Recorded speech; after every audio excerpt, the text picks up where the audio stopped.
పాఠశాల విద్యలో దేశంలోని అత్యుత్తమ ప్రమాణాలను పాటిస్తూ ఏపీ మోడల్ రూపకల్పనకు చర్యలు తీసుకోవాలని మంత్రి నారా లోకేష్ సూచించారు.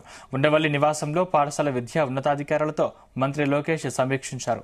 కేవలం పాఠ్యాంశాల్లో మాత్రమే కాకుండా స్పోర్ట్స్, కల్చరల్ ఈవెంట్స్ లో కూడా విద్యార్థులను ప్రోత్సహించాలన్నారు. పాఠశాలల్లో విద్యా ప్రమాణాల మెరుగుదలకు తల్లిదండ్రులు, స్కూల్ కమిటీల భాగస్వామ్యంతో మోడల్ పేరెంట్ టీచర్స్ సమావేశాలు నిర్వహించాలన్నారు.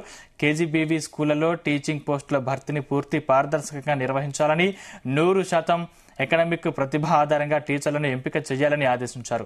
ప్రతి తరగతికి కనీసం ఒక టీచర్ ఉండేలా టీచర్లను సర్దుబాటు చేయాలని సూచించారు. సెప్టెంబర్ 5న గురు పూజోత్సవం సందర్భంగా రాష్ట్ర వ్యాప్తంగా 100 మందికి పైగా ఉత్తమ ఉపాధ్యాయులను సత్కరించాలని నిర్ణయించారు. ఉపాధ్యాయుల ఎంపిక పూర్తి పారదర్శకంగా ఉండాలని స్పష్టం చేశారు.